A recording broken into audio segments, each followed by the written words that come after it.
My name is Brooklyn, and I went to Uganda for 6 months as part of my master's degree, looking at pediatric post-discharge mortality in rural resource settings. My travels to Uganda were funded by the Queen Elizabeth II Diamond Jubilee Scholarship, as well as the Canada 150 Graduate Student Travel Scholarship. Those two funding opportunities gave me the opportunity to go to Uganda, spend 6 months there, and do my thesis work, while also volunteering in a local referral hospital. In bringing Canada and Uganda together, you bring two different healthcare systems, two different cultures, two different viewpoints, ways of seeing the world together, and you can learn from each other.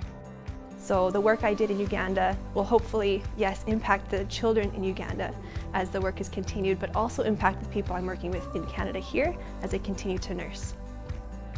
The networks and people I was able to meet while there still support me in my continuing master's work. Even now, I'm in contact with those people on a daily and weekly basis.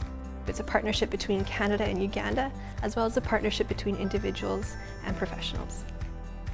International travel is not new for me, but this experience of 6 months is a long period of time where you can have a life. You're not just a visitor, you're not just a tourist, but you're a full-time volunteer, you're working, you're contributing.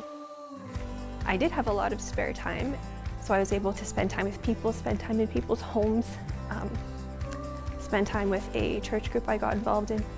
I was also able to see a bit of the country. We have a terrific program at the U of S that can provide structure and support to traveling abroad. It's a great opportunity. Get out there and travel.